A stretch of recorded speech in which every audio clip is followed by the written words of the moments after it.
Bem-vindos ao Cabeça para Cima de hoje. Vamos debater um tema escatológico favorito dos nossos telespectadores. Acho que é um dos temas mais pedidos. Nós vamos falar sobre a grande tribulação, mais especificamente como fica a igreja na grande tribulação. Mas eu quero ainda reformular essa pergunta e colocar dessa seguinte forma: como fica você na grande tribulação? Porque ela pode ocorrer a qualquer momento. O cenário, digamos assim, para que tudo aconteça, está aí de uma forma muito clara sendo montada. A Bíblia fala que nós não sabemos nem o dia e nem a hora, ninguém pode afirmar. Mas o que primeiro tem que acontecer para que a grande tribulação inicie? Então, tem muita coisa para a gente aprender no programa de hoje. A gente já começa o nosso programa agradecendo aos nossos telespectadores e, sobretudo, aos nossos semeadores. Isso mesmo, você que coopera mensalmente, uma oferta, orando, se participando aqui na Boas Novas desse projeto missionário e dessa forma patrocina, faz com que nós possamos estar aqui debatendo temas como esses. Vamos então ao informativo e voltamos com o debate.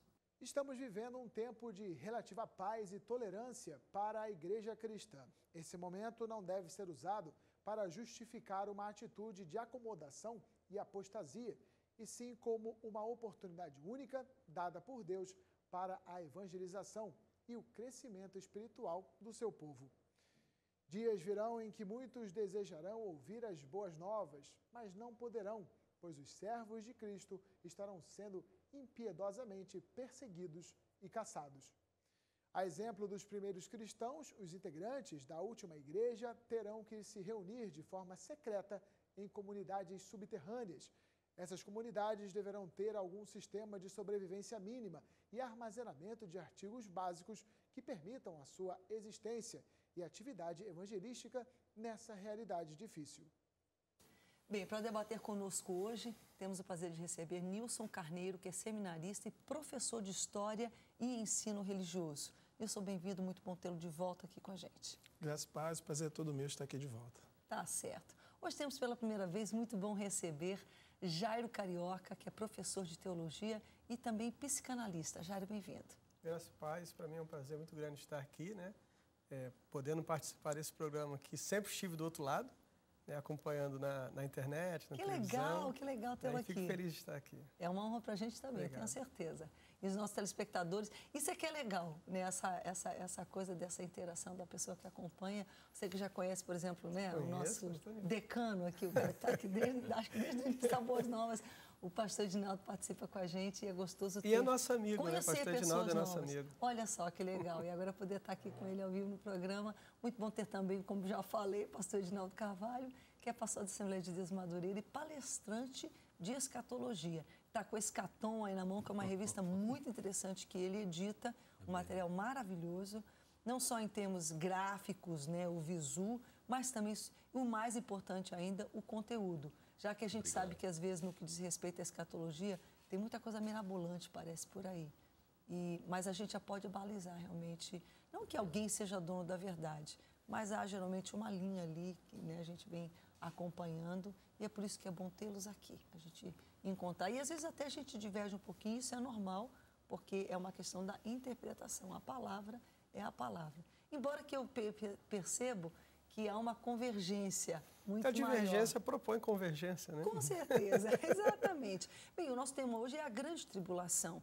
E como é que a igreja fica nela? Mas antes da gente entender como é que a igreja vai ficar em algo, tem que entender o que é esse algo. Então, o que é, afinal, a grande tribulação? Em que momento ela vai ocorrer? Onde ela é descrita na Bíblia? Como é que é isso? Bom, eu queria saudar os nossos telespectadores, não é? Dizer que é muito bom estar, mandar um beijo para a minha Glorinha, ore por nós. É um tema em que o inferno se levanta para tentar obstruir a visão e a perspectiva da grande tribulação da mente dos crentes em Cristo, da mente do povo, da humanidade em geral. Porque se não houver a perspectiva de uma grande tribulação, através da qual a terra irá perecer em juízo, as pessoas vão cada vez mais se afastarem de Deus, cada vez mais darem margem às suas próprias idiosincrasias, às suas próprias deformidades. Pastor, só me permite um paralelo? Pois não? Seria o equivalente à impunidade que ocorre no Brasil. Exatamente. A gente tem tanta impunidade no nosso país que a maioria das pessoas, 8% dos crimes cometidos no Brasil, efetivamente vão a julgamento e são apenados. Exatamente. Então, por que há tanto crime? Porque a pessoa, eu não vou... Impunidade. E tudo isso será cobrado. Haverá julgamentos. Esse jogo não vai terminar assim. Inclusive desses crimes todos que as pessoas fizeram, que diante dos homens não pagaram, mas está tudo no livro de Deus, tudo né, pastor? no livro de Deus. Deus não vai deixar as coisas acontecerem sem a sua devida cobrança. É por isso que a grande tribulação é o primeiro estágio do juízo de Deus, porque o segundo estágio é a condenação eterna. O primeiro estágio acontecerá na terra. A grande tribulação, embora Jesus tenha falado lá em Mateus, dizendo assim, nunca haverá dias como estes, nem no passado, nem no futuro. Nossa. Isso será uma grande tribulação, até mesmo porque se esses dias da grande tribulação não fossem abreviados, ninguém escaparia. Mas por causa dos escolhidos, estes dias serão abreviados. Portanto, a grande tribulação, ela está revelada no texto bíblico, a começar pelas manifestações e oráculos e inspirações dos profetas. Por exemplo, o Apocalipse de Isaías, começa pelo capítulo 24, o texto diz que Deus vai se levantar para espantar a terra. Então não é só o último livro da Bíblia, efetivamente o Apocalipse, que fala da grande tribulação. São as apocalípticas. Certo. Os textos apocalípticos não estão apenas no livro de Apocalipse. Correto. São aquilo conhecido como as apocalípticas, que está no Gênesis. Por exemplo, a semente vai esmagar a cabeça da serpente. Isto se conclui lá no Apocalipse, mas foi falado no Gênesis. Isso. Então, os textos apocalípticos, que são conhecidos como as apocalípticas, eles estão permeados em toda a palavra, do Gênesis ao Apocalipse. Por exemplo, o texto de Isaías, capítulo 24, diz que Deus vai se levantar para espantar a terra, que a terra cambaleará como um bêbado, que a terra balanceará como rede de dormir, que a terra será de todo quebrantada, porque a sua transgressão pesa contra ela. O pequeno Apocalipse de Isaías, está no capítulo 24, já mostra a grande revelação, a grande tribulação. Não basta dizer, então, que seria uma tribulação, mas seria uma grande tribulação. Porque a tribulação ela é dividida em duas partes. Um primeiro período, porque para os pré-tribulacionistas e pré-milenistas, há que se focar de que eu estou defendendo esta visão pré-tribulacional e pré-milenal, porque tem outras visões também. Esta visão pré-tribulacional significa dizer que a igreja será arrebatada antes cair esse período dramático sobre a terra, que é um período de 7 anos. Por que os 7 anos? É a última semana da profecia de Daniel, que é a 70ª semana de Daniel, que é para Israel e para as nações incrédulas, não para a igreja. Tá, antes de eu recapitular, não sei se vocês gostariam de continuar, com certeza vamos começar. Só essa questão da impunidade do ímpio, isso já fica muito claro no livro de Salmos, né, 73, o Salmo de Asaf. Eu sempre brinco que, inclusive, foi o nome que eu coloquei no meu filho. Olha aí. Porque o Salmo de Asaf, ele é um salmo, né, que de alguma forma demonstra uma angústia do autor em ver a impunidade dos ímpios. Verdade. Então, quando ele fala sobre a impunidade, não é de hoje. Ele fala sobre por que os justos sofrem tanto, né? Enquanto o ímpio vive uma vida farta. E aí ele fala, até que entrei na casa do Senhor. Então ele viu que, na verdade, todos nós prestaremos conta diante de Deus. O detalhe não é o agora, o detalhe é quando você estiver diante de Deus. Esse é que é o detalhe. E aí o Asaf fala, quando estivermos diante de Deus. E aí ele viu que essa pseudo-impunidade, na verdade, é inexistente. Todos nós iremos prestar conta daquilo que fizemos. Rapidinho, Jairo, a gente, claro que esse momento de prestação de contas, nós sabemos que será o juízo final. Agora, aquele momento preparatório para esse juízo será justamente a grande tribulação. Então, aí, quando você perguntou, Rebeca, sobre a questão da grande, né, esse termo, como é que surge esse termo grande tribulação? O pastor Edinaldo falou com maestria, né, sobre uma visão, que é o pré-tribulacionismo e o pré-milenismo. Né? Eu já faço uma divergência quanto a isso, né? Antes de nós entrarmos em relação à igreja, o papel da igreja na tribulação, é preciso entender como é que surge esse termo, né? Onde surge o termo grande tribulação? Esse termo grande tribulação, ele não surge só dentro do contexto bíblico, ele surge dentro do contexto, né, de Israel, e é um termo que vai surgir pela primeira vez em um livro apócrifo, que é o livro de Enoque. Então, o livro de Enoque, ele é o texto, né, o livro que vai pela primeira vez citar a grande tribulação. Isso foi escrito mais ou menos por volta do 2º século antes de Cristo.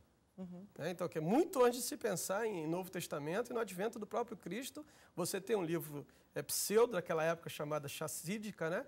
Ali naquilo que é chamado os filhos de Zadok, na comunidade essênica. Nós estejamos construindo a nossa história, falando de um contexto histórico social, né? Estou falando de um contexto histórico social, porque a Bíblia ela é escrita. Mas você falou que diverge, já que a gente não tem muito tempo. Sim. Você né? Então mid, como é que fala no meio? Meso, né? Meso. É aquela coisa, né? Da divergência que converge, né? Sobre a questão, por exemplo, que o pastor falou da 7ª semana, os 7 dias, né? Eu acredito que a tribulação ela se estende até esse período, e aí nesse período a igreja é arrebatada. Então que a grande tribulação terá 7 anos de duração? Biblicamente há esse direcionamento. Eu não entro nessa questão literal dos 7 anos. Entendi. Eu acredito que a tribulação ela vai chegar a um período onde, quando ela se tornar... Porque a tribulação ela tem 2 objetivos, né? Tem o objetivo, na minha visão, da purificação da igreja, por isso a igreja está na tribulação, e também de Israel. Então, a última semana é especificamente para Israel. Afinal, você é mesmo ou é pós? Com o pastor. Você é mesmo ou é pós? Eu acredito que a igreja vai ser tirada mais ou menos ali no meio, depois que sofreu um pouquinho no final. Falar mesmo ou pós, né? Vamos lá, Nilson. Bom, como já foi colocado aqui, a questão do termo, a questão do que é a grande tribulação, eu concordo, mas eu me identifico como pós-tribulacionista, né? E eu uso assim como base... Está com um bom empate aqui hoje. Eu uso aqui como base Mateus 24, né? Você tem ali em Mateus 24 o sermão profético. E é interessante que muitas pessoas fazem a leitura do sermão profético sem considerar por que Jesus faz esse sermão profético. Então, se você, né, quem está nos assistindo, pegar o Mateus capítulo 24, você pega os primeiros versos, Jesus ele está dizendo o seguinte, que lá no final do capítulo 23, ele está sentenciando Israel. Ele está falando que Israel vai receber um julgamento por ter rejeitado o Messias. É ali que ele fala, Jerusalém, Jerusalém, que mata os profetas. Correto. E ali ele está dizendo que aquela geração ia haver o julgamento. E aí, então, Jesus depois ele sai do templo, ele olhando para o templo, ele fala que não vai ficar pedra sobre pedra do templo de Jerusalém. E aí os discípulos fazem 3 perguntas. Quando é que o templo será destruído? Quais são os sinais da tua vinda? E quais são os sinais, né, dos fins dos tempos? Aí Jesus ele começa a discorrer o chamado o sermão profético, do verso 15 ao verso 22, a profecia ela já foi cumprida, que foi a destruição do templo. E quase todos os teólogos, comentaristas concordam, exatamente por quê? General Tito, no ano 63, ele sitiou Jerusalém, houve um período de grande tribulação para o povo de Israel, o próprio Flávio Josefo ele participou, ele foi afetado. Diz ali a história dos hebreus que houve suicídio coletivo, que houve matanças ali para comer, porque ficaram sitiados, então comendo carne humana. E depois, no ano 70, Tito invade. Tito ele era filho de Vespasiano, imperador romano. E aí você tem uma matança de mais de 1 milhão de judeus. A questão toda aqui é que quando você lê esse texto, um outro historiador chamado Eusébio de Cesareia, ele fala que alguns discípulos lembraram da profecia, de que o abominável da desolação, conforme a profecia de Daniel, estava vindo. E o que esses discípulos fizeram? Correram para os montes, semelhante àquilo que Jesus havia falado. Eusébio de Cesareia, ele vai dizer que aqueles que ficaram, os discípulos judeus cristãos, eles, por não terem fugido, eles sofreram e, de acordo com a profecia, por amor aos escolhidos, Deus o quê? Abreviou o tempo. Então, essa profecia aqui, você pode notar que o templo ele foi derrubado no ano 70. O evangelho de Mateus, Marcos e Lucas foram escritos antes do ano 70. Portanto, você vai ver esse mesmo relato aqui da profecia de Jesus. Porém, o livro de João, o Evangelho de João foi escrito depois do ano 70, onde a profecia já não era mais profecia, era fato histórico. Todos os pais da igreja, aqueles que viveram posteriormente aos apóstolos, aqueles que tiveram a ter contato com os apóstolos, fazem este tipo de leitura. Mas o texto ele depois vai continuar dizendo sobre o quê? Os sinais dos fins dos tempos e os sinais da vinda de Jesus. Se você olhar o texto, ele vai dando vários sinais acerca do cosmológicos, sinais acerca da vinda do anticristo. E depois você tem o quê? Depois da tribulação daqueles dias, aí sim você vê a aparição de Cristo. Uma aparição visível, audível, não é secreta, e seguida da aparição você tem o arrebatamento, mas não é um arrebatamento para que se segue 7 anos depois na Terra. Um arrebatamento exatamente para quê? Aqueles que ficam para ser julgados. É sequencial. Ele faz uma analogia exatamente com o dilúvio. Vamos fazer o seguinte, nós realmente precisamos dar uma paradinha, que a gente já está bem estouradão aqui. Vocês estão percebendo que, de alguma forma, por isso que essa é a proposta do programa. Eu queria que, e mais ou menos se falou um pouquinho sobre o que vai ser a grande tribulação, e eu vou precisar que vocês discorram um pouquinho mais sobre o que vai acontecer com as pessoas durante a grande tribulação, para que a gente entenda, embora que o próprio nome já é autoexplicativo. Mas o tema é a igreja na grande tribulação. Então, a questão é se a igreja vai estar presente quando aquilo que a Bíblia descreve, como sendo a grande tribulação. Quando ela ocorrer, a igreja já terá sido arrebatada ou ela ainda estará aqui na terra? Pelo que eu estou vendo, pela visão dos senhores, você, quem sabe, uma parte do tempo. Por você, pelo que eu percebi, o tempo todo. E pelo pastor Edinaldo, provavelmente por mim, a gente não estará mais por aqui, não. Quem é que vai estar aqui para viver a grande tribulação? Sempre, mas é como a gente diz, né? Então, a gente vai voltar agora especificamente em cima, se desdobrando. Claro, ainda explicando o que é a grande tribulação, porque a gente findou entrando direto no tema. A gente não explicou muito o que é a grande tribulação. Essa parte que eu lhe falei, né? Eu trouxe até o livro de Enoque para poder lhe mostrar, né? Nessa citação. Mas o livro de Enoque, para mim, é apócrifo. Sim, mas de alguma forma vai influenciar. Do termo. De alguma forma vai influenciar a escriturística neotestamentária. Até porque todos os pais da igreja utilizavam o livro de Enoque como livro sagrado. O livro de Enoque ele se tornou espúrio depois. Os pais da igreja não sabem mais do que nós hoje. Sim, pastor. Mas olha só, de onde surge o termo grande tribulação? Mas isso, eu acho que isso o termo, né? Que foi a sua pergunta inicial. Isso ficou claro. Como surge? Então, surge a partir desse contexto social. Que a primeira menção foi essa, exatamente. E depois os escritores que efetivamente, a gente sabe, por direção do Espírito de Deus, que foram considerados os inspirados mesmo, que entraram, porque o que tinha que ter entrado, Deus tem como colocar. Tinha que entrar, entrou. Dentro de contexto histórico, social, agora a questão é, como é que fica a igreja nesse contexto? A gente volta já. Cabeça pra cima.